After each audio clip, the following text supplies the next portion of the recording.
smelling like dope again. I don't even smoke, but my bro got a hole on him. Riding with a nigga from the pool with a bull on him. I don't think you know who you Nah, yeah, I know I am. Smelling like dope again. I don't even smoke, but my bro got a hole on him. Riding with a nigga from the pool with a bull on him. If he tryna go, let me know. Watch me, blood. Hey, I lay, huh? They gon' be set when I blow. What's goody? What's really, really goody? This is your girl, CODIGO Red, here in the building at Ill Donuts Radio. And in the building, I have with me a very special guest. I have with me Cash Ali.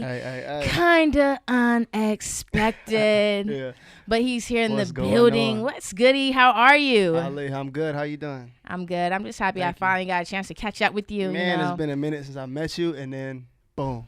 Look at I'm us, glad, though. I'm working, grinding. Yeah, You've been on your thing. You've been working and grinding. I'm like, Me? damn. How many radio stations this girl owns? Shit. Don't make me blush.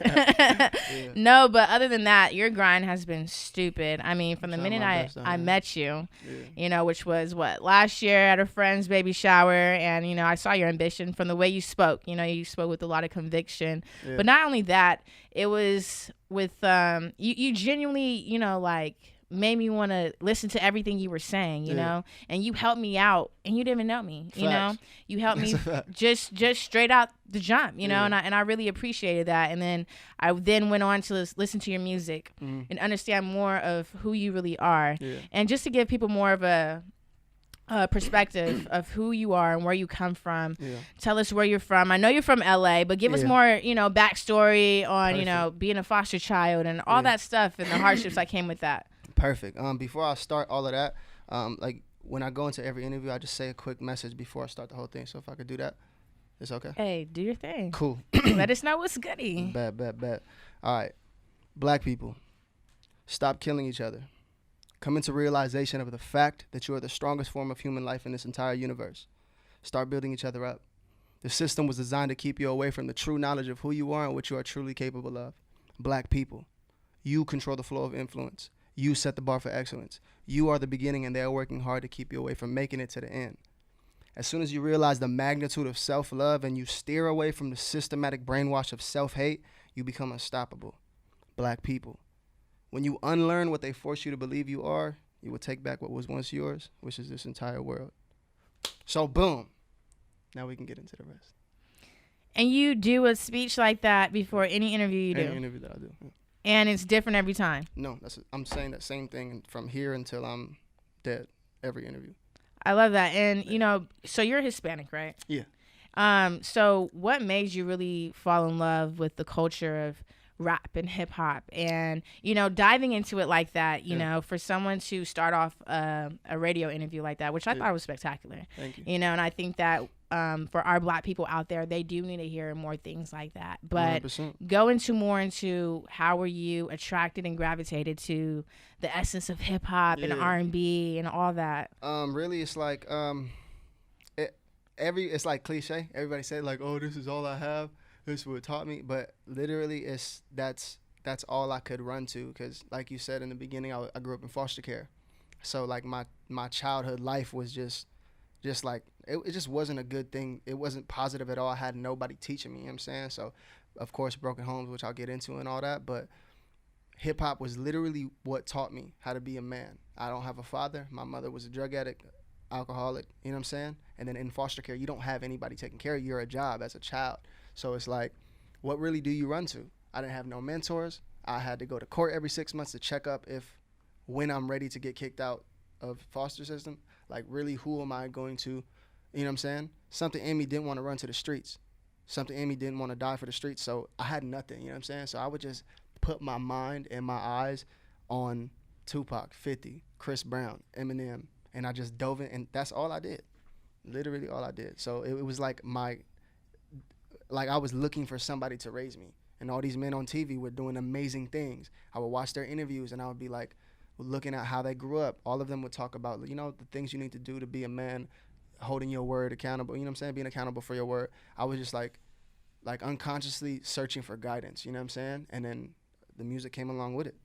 you know? Yeah, I think it takes a lot too at that age, being so young and knowing, let me listen to these iconic individuals like Tupac and 50. Yeah. And honestly, your style is more so like a lyrical, conscious West Coast, because you have like your function West Coast music, you know, that gives you like Bay vibes and all that good stuff. But then you give me like lyrical, more conscious West Coast, which I feel like you don't really hear too much. Yeah. I mean, I know it's out here, but you're the only person that I know who is buzzing, you know, and has this essence of, you know, like, who is Cash Ali? You know, who is this guy getting all these views on Instagram and genuinely showing love to their fans? I love that you do that. But going back to what you're saying, you know, I know you said you speak to all colors. Yeah, 100%. And your voice speaks for the voiceless. Yeah. And I think that is so amazing. And I don't know if you can go more into that. Yeah, 100%. And, yeah, just elaborate.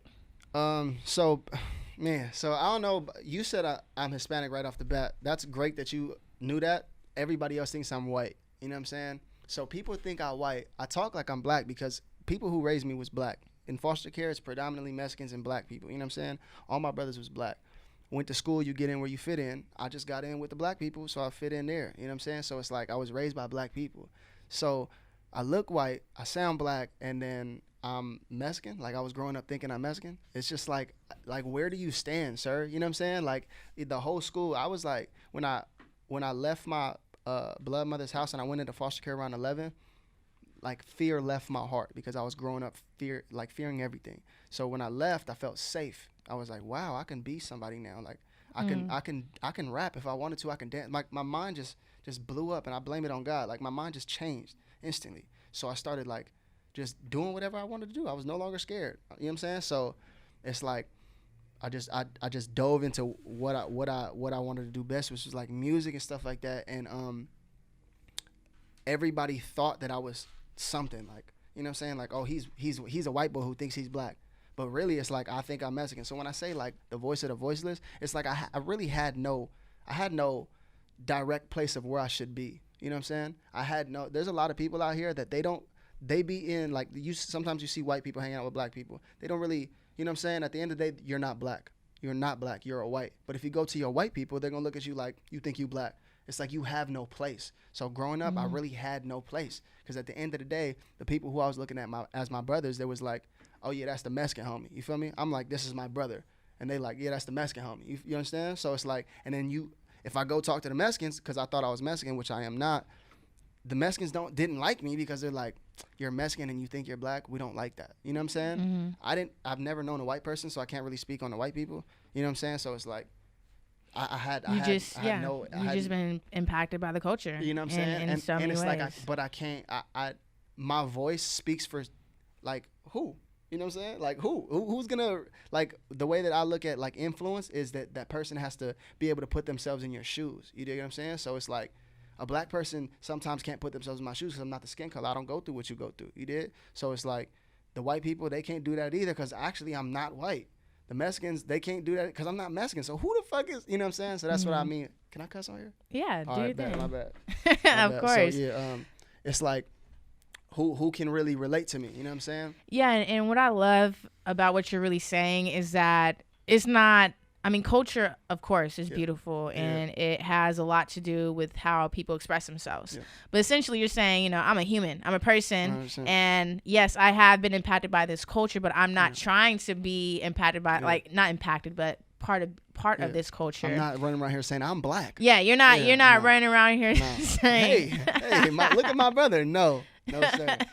No, you're just out here really doing your thing, and you know, I like how you have in your bio on Instagram, your next song's gonna make you blow up, or one song away from blowing up. One song away from blowing up. Oh, and mind you, before we get to the topic, I'm Creole. My dad is Creole and Native American.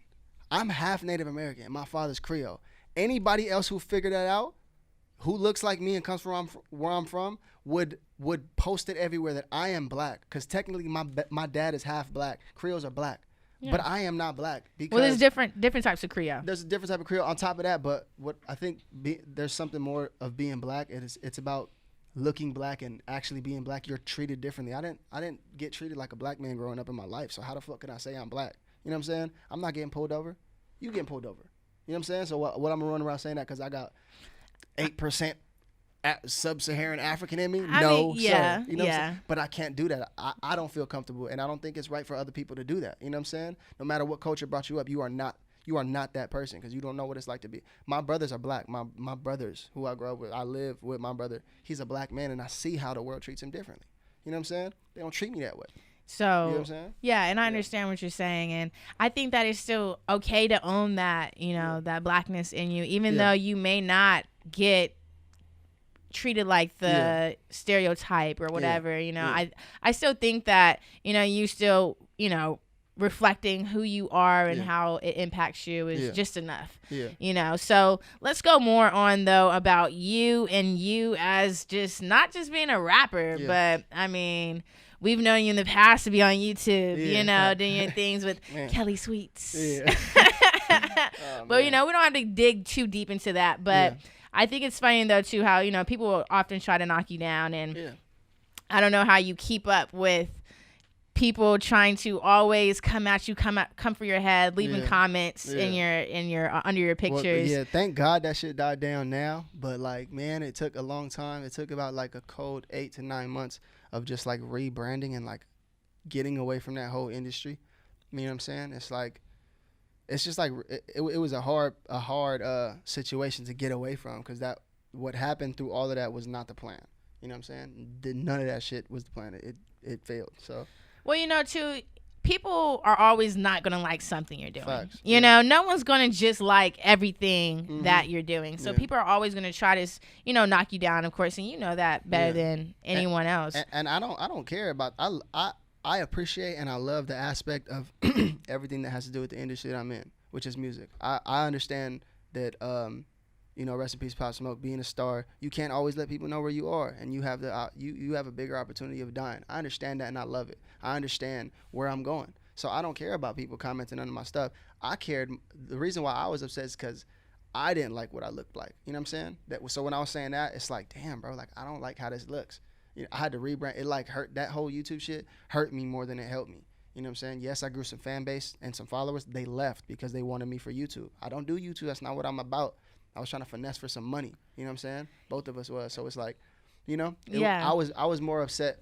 I don't care what they think, because I'm hard regardless. I'm a blow up regardless. My music, my talent speaks for itself. When people look at me and they see my brand, I'm not a YouTuber. Come on now. Can't no YouTuber out here do what I do. That's a fact. So it's like, you know what I'm saying? It's just a fact. So it's like, I'm not worried about what they're thinking. I can deal with that later. Why is there so much... There's just so much animosity about like the fact of someone being a YouTube star and then they wanting to be a rapper at the same time. It's going back to what we first said, is that a lot of people, this hip hop shit, this music industry, it raised us. This is not like, niggas is dying. Pop Smoke just died for what? For the culture. You know what I'm saying? Because and you're just gonna, because you're popping and you have this outlet, you're gonna jump in music and be like, man, I'm popping and I could do what I want. That's fine, bro. Have fun. But the difference about it is the way that a lot of these YouTubers act and how they make you feel, how great they oppose you. You know what I'm saying? Like, they really feel like they can step in the same circle as you and not have talent, though. Have zero talent, and then tell you I'm the motherfucking man, because your following from YouTube is feeding this music that you have. You're really not jumping. You are not. A lot of these popping YouTubers, they're not superstars. There's a difference between Hollywood and YouTube. Everybody knows that.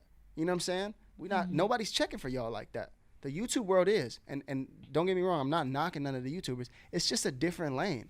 But a lot of these people in YouTube, they try to make it seem like they are the same. You are not the same as a Chris Brown. You are not the same as an Eminem. You hold no weight in these real streets.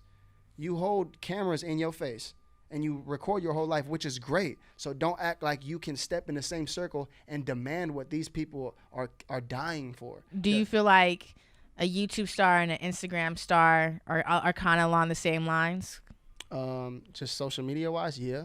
Like that like I respect all that they're doing. I think it's beautiful. Like, one of my good friends, his name is Deshae Frost. He's a YouTuber.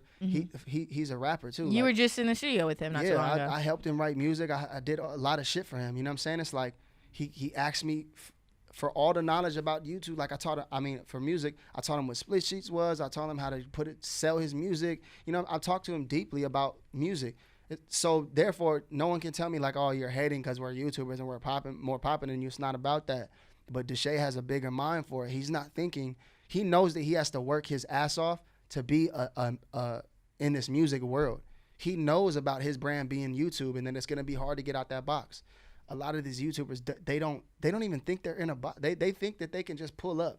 So while you were on YouTube, basically, you saw more. That's Saw why everything. you ended it. That's why you ended it with Kelly I Sweets. met all of the popping YouTube stars, and like they will make you feel like you are little. You know what I'm saying? I don't give a fuck about none of that because I don't give a fuck if Dr. Dre himself looked at me and said, you ain't shit and you're never gonna be nothing. I'll tell him to suck my dick and watch me. Just watch me do this. Suck my dick and I'm out. But not saying Dr. Dre, I don't like him.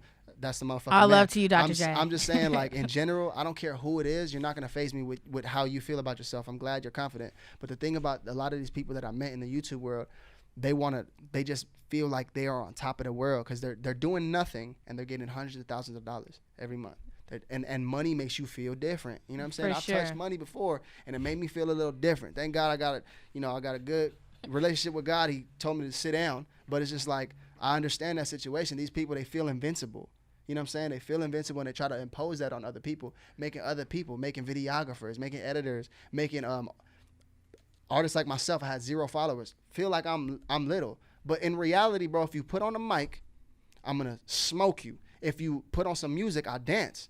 I'll smoke you on the dance floor. You know what I'm saying? Like these YouTube, what are you going to do? You going to edit a video better than me? Bet. Go ahead and edit your video, and I'm going to go over here and be an artist. You know what I'm saying? Like, that's my biggest thing is, like, a lot of these, even artists that are not YouTubers, a lot of artists in here, they be trying to, like, make it seem like they are the GOAT, the greatest. No, but like Lil Baby, you know, you got something to prove, you know. Something to prove, you know. You really do, and blow up. You know, the 2 words that we've really been saying a lot this entire interview is blow up. Yeah. And not to mention, you know, you have your latest single called Blow Up. Yeah. So make sure you do go stream that. Yeah, stream that. And the video gonna come out the end of the month, and then that's gonna be even better.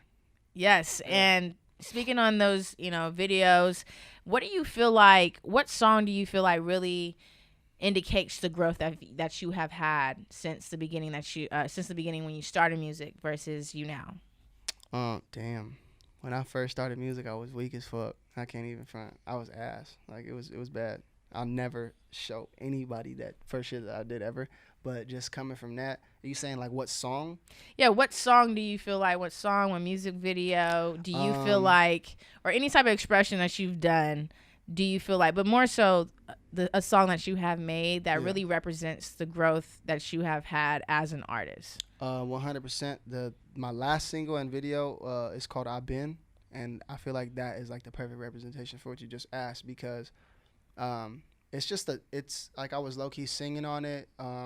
It's just to me, that shit is like a musical in my opinion. Like the way I did that song and how I finessed it is just like it's beautiful. Like how I put a lot of emotion into it, you know what I'm saying? And where I'm at now, I feel like you can listen to certain artists and you can kind of feel from what you're listening to if they're amateur or not. And when I listen to that song, I try to get beside myself. It already sounds like I'm a superstar. That's how I feel from that song, you know what I'm saying? So judging that song to how I first started, it doesn't even sound like the same person.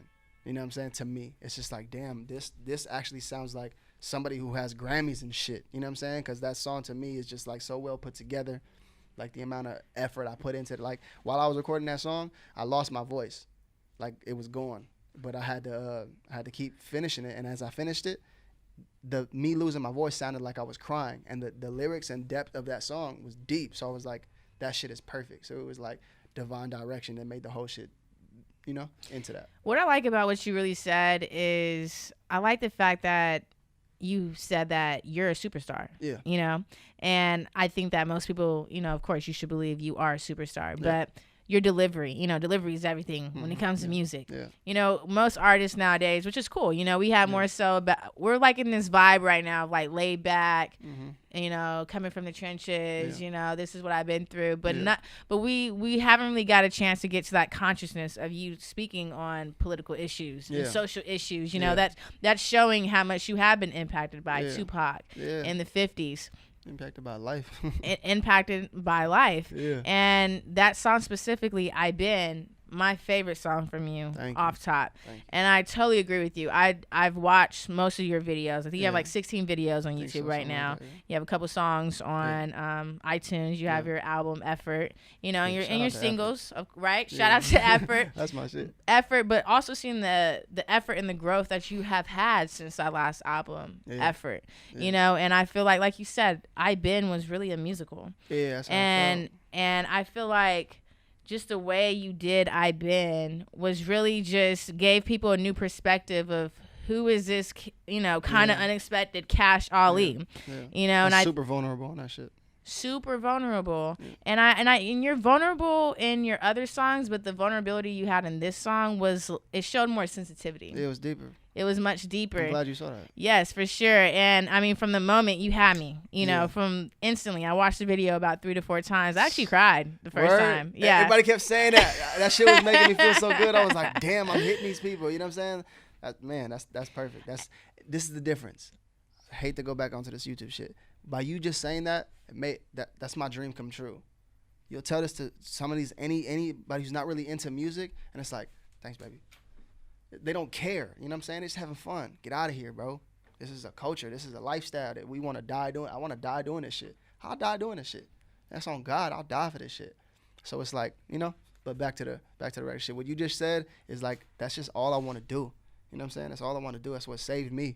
You dig what I'm saying? Like, I was a child looking for something, and these artists put something in my ear, and I felt something. Then I grew up, you know. That's all I'm trying to do. So what's the next big strategic move for Cash Ali? In terms of that's, you know, being more exposure or that's it. More music. I just got a PR. I'm at the point where it's like I feel like a lot of artists go through this. They feel like they have done what they can do for themselves. I'm at that point. So I'm hired a PR. I'm getting in contact with World Star. I'm looking for everybody else to do what they have to do for me now. You know what I'm saying? Because like my brand is untouchable. My look is untouchable. My sound is untouchable. Me as an artist, I'm untouchable. That's how I feel, and I can see that. And the people around me, like, eagles don't fly with birds. You know what I'm saying? Eagles fly with eagles. So I got people in my circle who have Grammys, who have real PRs, people who have real management, people who know people. You know what I'm saying? And I show my shit to everybody to let them know, like, you know, give me your insight on what you think, and everybody says the same shit. It's untouchable, bro, but you need somebody behind you. That's what I'm feeling now. Like, I need somebody behind me. You need the right management to just really be like, hey, yo, this Boom. is so and so. This is Cash Ali. This is who you need to be performing right here and not right saying there. that I'm gonna rely on that to do anything, because I'm doing it by myself and building the team. But it's just like, now I need to know somebody to be like, okay, get me into this door so that I can go kill it, like a job. You know what I'm saying? Like in order to get a job, you have to go to the interview. Yeah, and essentially, too, I think people get caught up and they get confused with the fact that they can't ask for help. And like you said, you know, having a team, because you'll see most people post stuff like, you know, I did this all by myself. You know? I used to feel that way, but that was the stupidest mindset I could ever have. Exactly. Yeah. But when really you see, you know, when everything comes to fruition, you realize that, you know what, I've done everything that I can do. Now I got to, you know, give everything to God and just hope that this management or this PR can really lead me in the right direction. I think you hanging out with people who have won Grammys, who are making big moves like this, is that next big step to get you where you need to be. Yeah. And I want to know, too, really quick, too, as far as performances, because I feel like people need to see you perform. Yeah. People need to they need to feel your energy, because you have a big spirit. You know, you walk in the room like you feel your energy. Yeah. So I can only imagine what that'd be like at a crowd of people. You know, who knows? You could be at Rolling Loud this year. Yeah. You know, you could be at Coachella this year. You know, or you may not be headlining, but as long as you're there, you know, that is the next step. So tell us, do you have expectations of performing at a few places and venues here in LA? I'm gonna be headlining my own shit now. I'm gonna get me and my people together, and I'm gonna put a couple artists before me and shit like that. I think it's gonna be at the Peppermint. I don't know. I'm trying to lock that in, but I'm setting all that up now. I stopped performing late last year because I got off tour with Young Dolph. I went on tour with Young Dolph. It was lit, but I didn't want to perform the shit that I had. You know what I'm saying? Like, I'm a very like artistic person, so it's like I wanted something different to show the crowd. You know what I'm saying? Like, one of my biggest songs is called On the Side. It's like at 1 million streams collectively, and my biggest song, and it's just like, I'm tired of that shit. And I get it. I do appreciate the success. You did that in 2018, right? 2018. Yeah. So it's like, it's just I'm just not in that mode no more. You know what I'm saying? I'm a different artist. I sound different. And it's just like I just don't want to. I'm sick of showing that side. You know what I'm saying? And then I got this other ratchet ass record called Important to Me that was doing really good. So it's like I want to perform on my new shit now. You know what I'm saying? Like I'm a different artist. I started dancing more into my own, imputing dancing more into my stage presence. So it's just like this year I'm gonna do everything as the new as all the new work that I have. You know what I'm saying? Late last year I started performing. People kept asking why, but after I got off the tour with Dolph, I was just like, man. Like, I don't want to perform none of that shit no more. So let me just get my songs together, get a cool 10 songs together that I'm okay with performing for the rest of this year. You know what I'm saying? So that's what I'm just going to do. Yeah, that's great. And, you know, I know you're going to continue to get more 100%. Affirmation that you are moving in the right direction 100%. And keeping everyone excited. Yeah. You know, from you doing skits to you being on YouTube, you know, you being with Blame It On Quay. You know, for those who don't know, go check my guy out. He does everything. He's just not just a rapper. He's a motivational speaker. Yeah. You know, you are an inspiration. You're an icon. Thank you. Everything more. You know, let's give a shout out to those last 2 tracks, you know, you have. Yeah, the last 2 tracks was I've Been and Blow Up is the new shit. Yeah, so make sure you tap in. Give us your socials so we can tap in with you, know everything that's going on. All my social media is the same thing, at Kinda Unexpected. If you look for me on Facebook, you will find my government name, but you can type in Kinda Unexpected as well, and it'll come up. I love it. Thank you so much for tapping in. This is CODIGO Red telling you what's really goody here at Ill Donuts. Make sure you tap in. Download us on the App Store. We are on all devices. Also, check out our YouTube channel. What's really goody? You guys better tap in. Let's do it. Let's get it. What's really going on? Ali, Cash Ali tapping in with my good people at Ill Donuts. Shout out to CODIGO Red. What's goody? Everything kind of unexpected. Let's go. Fighting in the mirror, everything I'm facing, I've been second guessing every person in my face, and I've been eating with my pistol loaded after grace, and I've been